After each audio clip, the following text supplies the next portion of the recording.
Assalamualaikum warahmatullahi wabarakatuh. Perkenalkan, nama saya Dia Ismunarti, NPM 1831035 dari kelompok 3. Di sini saya akan menjelaskan skill lab kedua, yaitu tentang mengukur tekanan darah, mengukur GVP, dan pemeriksaan toraks anterior dan posterior. Ada 3 jenis alat pengukur tekanan darah atau sfigmomanometer, yaitu jenis air raksa, jenis aneroid, dan jenis digital. Pengukur yang paling ideal adalah yang menggunakan air raksa, namun penggunaannya harus dengan benar.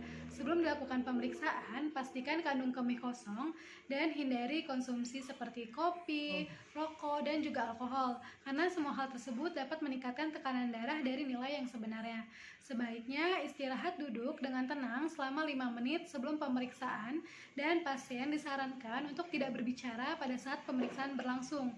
Tenangkan pikiran pasien karena pikiran yang tegang dan stres akan meningkatkan tekanan darah. Pemeriksaan tekanan darah sebaiknya dilakukan dalam posisi duduk dengan siku lengan menekuk di atas meja dengan posisi telapak tangan menghadap ke atas dan posisi lengan sebaiknya setinggi dengan jantung.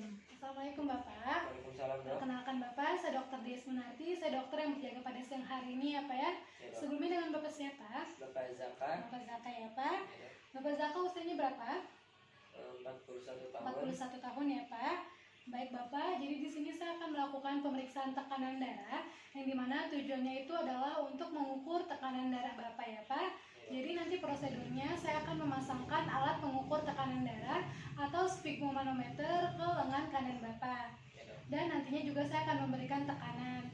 Jadi mungkin pada saat pemeriksaan berlangsung Bapak akan merasa kurang nyaman, tapi saya harap Bapak tetap rileks dan tenang Bapak ya.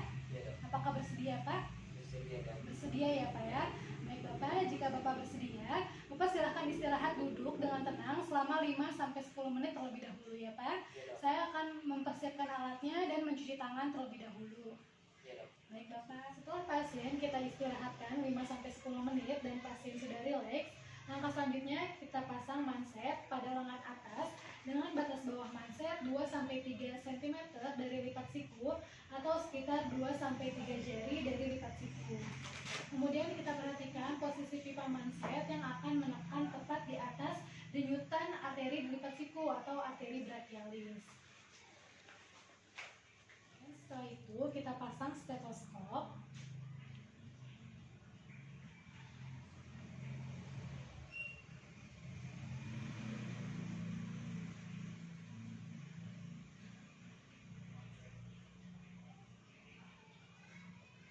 Dan kemudian kita letakkan membran stetoskop di atas arteri brachialis.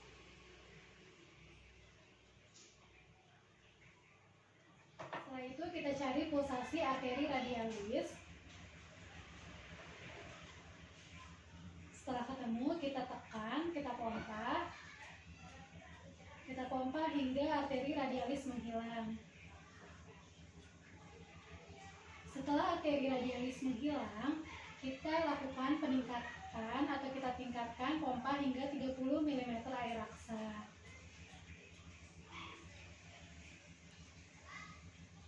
Setelah itu, kita turunkan, kita buka katup manset, kita turunkan dengan kecepatan 2-3 mm air raksa per detik. Dan kita dengarkan bunyi pertama yang disebut juga dengan sistolik dan bunyi terakhir atau bunyi yang menghilang atau disebut juga dengan diastolik. Kemudian kita turunkan tekanan hingga 0 mm air raksa. Pada pasien ini normal karena tekanan darahnya 120/80 mm air raksa.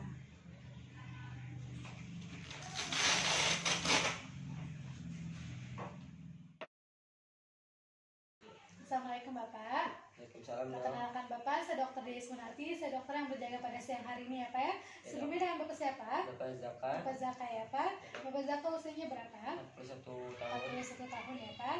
Ya. Baik Bapak Zaka, di sini kita akan melakukan pengukuran GVP atau jugularis venous pressure, di mana pengukuran GVP ini untuk penilaian terhadap tinggi pengisian vena jugularis interna di leher. Dan mungkin nanti pada saat pemeriksaan berlangsung Bapak akan merasa kurang nyaman karena nanti saya akan meminta Bapak untuk membuka baju terlebih dahulu ya Pak ya. Ya, Dok. Baik Bapak, apakah Apakah Bapak bersedia? Bersedia dok. Bersedia ya Pak ya. Ya, dok. Baik Bapak, jika Bapak bersedia, Bapak silahkan mempersiapkan diri terlebih dahulu dan berbaring ya Pak ya. Dan silahkan dibuka bajunya ya Pak. Saya akan mempersiapkan alat dan mencuci tangan terlebih dahulu. Setelah pasien berbaring, kita mengatur posisi pasien agar posisi pasien dengan bidang datar 45 derajat. Kemudian kita meminta pasien untuk bernafas dengan rileks dan memalingkan atau menolehkan kepala ke arah kiri. Baik Bapak, pada saat pemeriksaan berlangsung, saya harap Bapak tetap rileks ya Pak. Dan Bapak silahkan menolehkan kepala ke arah kiri ya Pak. Ya dok. Setelah itu kita lihat pada daerah leher, kita cari pulsasi vena jugularis. Bila tidak terlihat, kita meminta pasien untuk bernafas dalam. Kemudian kita cari tempat di mana vena jugularis menghilang di bawah otot leher. Bila tidak terlihat, kita tekan vena jugularis eksterna kanan bagian bawah dengan satu jari pada bagian atas klavikula. Kemudian dengan jari yang lain, kita menekan vena jugularis eksterna di dekat angulus mandibula. Kemudian satu jari pada bagian bawah dekat klavikula kita lepaskan.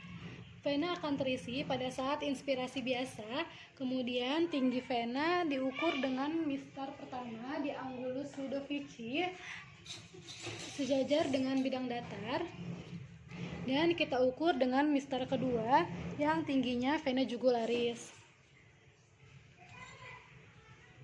Hasil normal dari pemeriksaan GVP ini adalah 5+0 cm H2O sampai plus 2 cm H2O. Peningkatan GVP ini terdapat pada kelainan dekompensasi kordis, perikarditis dengan tamponade jantung, perikarditis kontriktiva, dan tension pneumotoraks. Baik Bapak, pemeriksaan sudah selesai ya Pak ya. Silahkan Bapak dipakai lagi bajunya dan kembali ke ruangan saya ya Pak ya. Ya dok. Baik Bapak, terima kasih. Ya dok. Assalamualaikum Bapak. Waalaikumsalam dok. Perkenalkan Bapak, saya Dr. Des Munarti, saya dokter yang berjaga pada siang hari ini. Sebelumnya dengan Bapak siapa? Bapak Zaka. Bapak Zaka ya Pak. Ya, dok. Bapak Zaka usianya berapa? 41 tahun. 41 tahun ya Pak ya. Baik Bapak Zaka, di sini kita akan melakukan pemeriksaan toraks. Di mana pemeriksaan toraks ini ada dua, ada yang bagian depan dan ada yang bagian belakang. Pemeriksaan toraks ini bertujuan untuk mengetahui ukuran dan fungsi dari toraks serta organ di dalam toraks yang meliputi inspeksi, palpasi, perfusi, dan auskultasi. Mungkin nanti pada saat pemeriksaan berlangsung, Bapak akan merasa kurang nyaman karena nanti saya akan meminta Bapak untuk membuka kemeja atau kaos terlebih dahulu, dan nantinya saya akan mengetok-ngetok dinding dada Bapak ya Pak ya. Apakah Bapak bersedia? Bersedia dok. Bersedia ya Pak ya. Baik Bapak, jika Bapak bersedia, silakan Bapak mempersiapkan diri terlebih dahulu dan berbaring ya Pak ya. Saya akan mencuci tangan terlebih dahulu. Ya. Yang pertama yaitu adalah inspeksi, di mana pada inspeksi kita amati bentuk toraksnya. Apakah bentuk toraksnya simetris atau tidak, lalu apakah terdapat benjolan, sikatrik, atau lesi atau tidak. Lalu kita amati apakah terdapat pelebaran interkosta atau retraksi pada saat inspirasi atau tidak. Lalu kita amati apakah terdapat deviasi atau tidak. Lalu kita amati juga apakah bentuk dadanya normal atau terdapat kelainan seperti funnel chest atau barrel chest. Lalu setelah itu kita amati apakah terdapat kelainan pada jumlah dan ukuran iga atau tidak.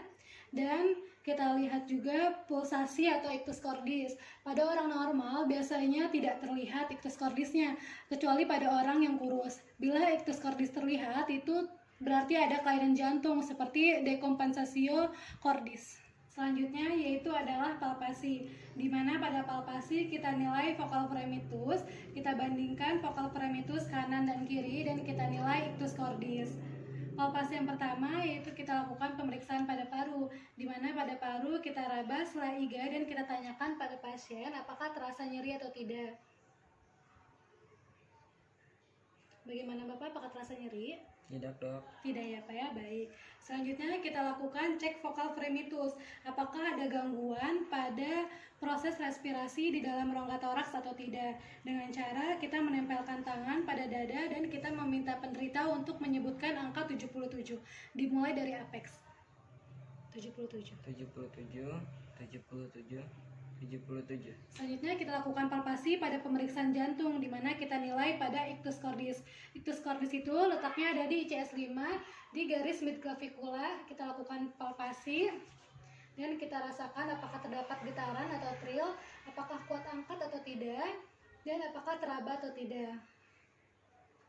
Pada pasien tidak terdapat getaran dan teraba dalam batas normal. Selanjutnya yaitu adalah kita lakukan perkusi, di mana pada perkusi ini kita dapat menilai apakah organ yang kita periksa diliputi oleh cairan, udara, atau massa. Perkusi kita lakukan dengan cara kita mengetuk jari tangan kiri dengan telunjuk jari tangan kanan. Selanjutnya kita lakukan perkusi pada paru terlebih dahulu, di mana perkusi paru kita lakukan secara sistematik dari atas ke bawah, kemudian kita bandingkan antara kiri dan kanan. Kita mulai dari bagian apex terlebih dahulu. Baik Bapak, saya akan mengetuk-ngetuk dinding dada Bapak ya Pak ya. Apakah Bapak bersedia? Bersedia, Dok. Bersedia ya Pak.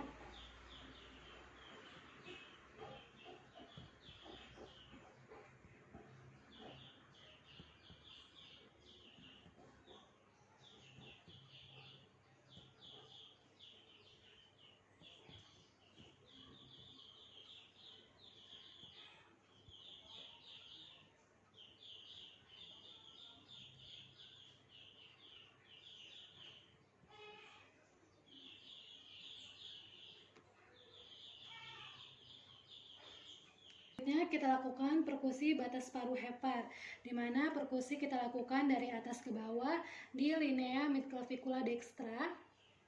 Kita perkusi dari apex paru, sonor, sonor, sonor, sonor, sonor, pekat. Selanjutnya kita lakukan perkusi batas jantung. Batas jantung yang dinilai adalah batas kanan jantung, batas kiri dan bawah jantung, pinggang jantung, dan batas atas jantung. Yang pertama yaitu adalah perkusi batas kanan jantung, di mana kita lakukan perkusi batas kanan jantung di garis midclavicula.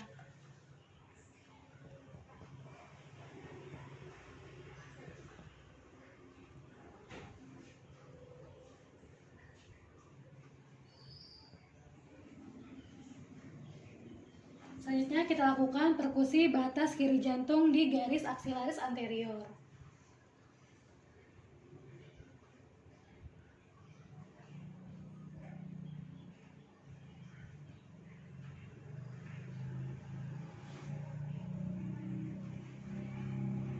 Selanjutnya kita lakukan perkusi batas pinggang dan batas atas jantung, di mana kita lakukan perkusi dari atas ke bawah garis parasternum, atau kita lakukan perkusi di setiap rongga interkosta hingga didapatkan batas atas dan pinggang jantung.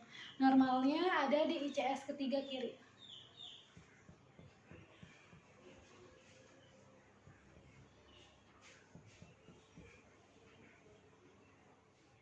Selanjutnya yaitu adalah auskultasi, di mana pada auskultasi kita dibantu dengan menggunakan stetoskop. Yang pertama yang kita lakukan adalah auskultasi pada paru terlebih dahulu, dimulai dari apex. Tarik nafas.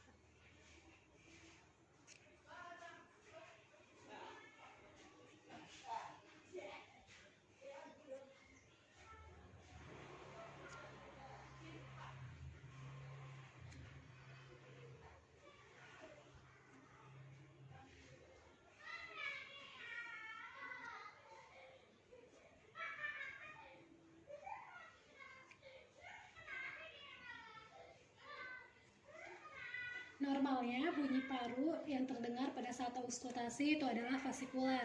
Jika terdengar suara seperti rongki, itu menandakan terjadi kelainan pada paru. Selanjutnya kita lakukan auskultasi pada jantung, di mana kita lakukan auskultasi pada bagian katup-katup jantung. Yang pertama yaitu adalah katup mitral yang letaknya ada di ICS kelima, midclavicularis line. Kita gunakan bel.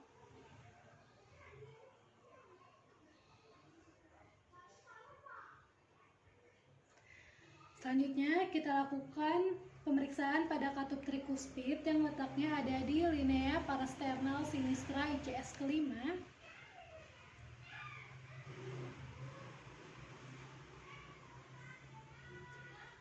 Selanjutnya kita lakukan pemeriksaan pada katup aorta yang letaknya ada di linea parasternal dextra ICS kedua.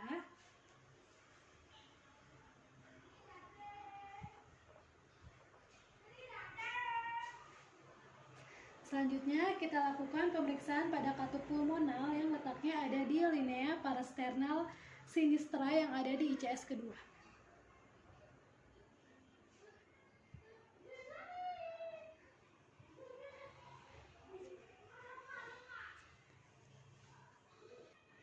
Pada auskultasi jantung, kita perhatikan ritme dan frekuensinya, lalu kita bedakan antara sistol dan diastol, dan kita perhatikan adanya suara tambahan atau bising atau suara abnormal seperti galop, murmur, atau dan lain-lain.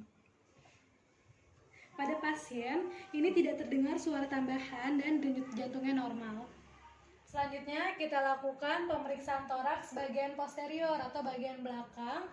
Kita lakukan pemeriksaan toraks di bagian punggung, di mana kita meminta pasien untuk tegak dan melipat tangannya secara bersilang. Dan kemudian yang kita lakukan pertama kali adalah inspeksi. Pada inspeksi kita amati bagian tulang vertebra cervicalisnya, lalu kita amati juga apakah terdapat benjolan, sikatrik, lesi atau tidak. Lalu kita amati lekuk dan bentuk dari kolumna vertebralisnya, apakah terdapat kifosis, skoliosis, dan lordosis atau tidak. Tidak lupa juga kita amati lokasi dan bentuk dari skapula. Selanjutnya kita lakukan palpasi, di mana pada palpasi bagian belakang sama seperti kita lakukan pada pemeriksaan bagian depan, di mana kita cek vokal fremitusnya untuk melihat apakah ada gangguan pada proses respirasi di dalam rongga toraks atau tidak, dengan cara kita menempelkan tangan pada dada dan kita meminta penderita untuk menyebutkan angka 77. Dimulai dari apex 77, Pak. 77. Untuk interpretasi di sini yaitu adalah apakah suara getarannya teraba mengeras, menghilang, atau melemah. Selanjutnya kita lakukan perkusi, dimulai dari apex.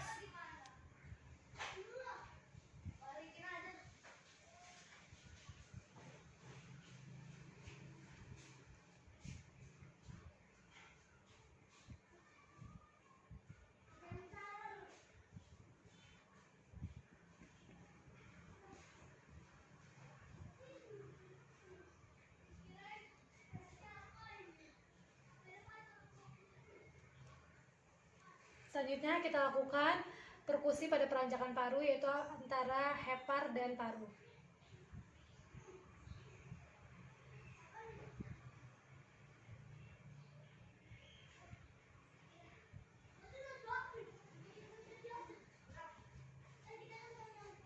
Di sini terdengar suara pekak yang dimana berarti terdapat organ hepar atau hati. Selanjutnya kita lakukan auskultasi dibantu dengan menggunakan stetoskop. Sama seperti tadi, kita mulai dari apex terlebih dahulu.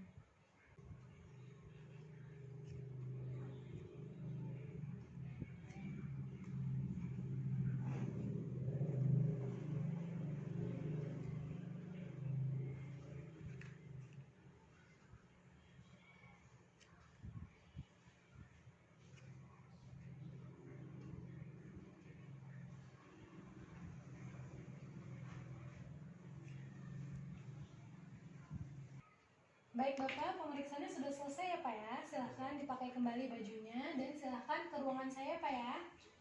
Baik Bapak, terima kasih ya Pak. Sekian, kurang lebihnya mohon maaf. Wassalamualaikum warahmatullahi wabarakatuh.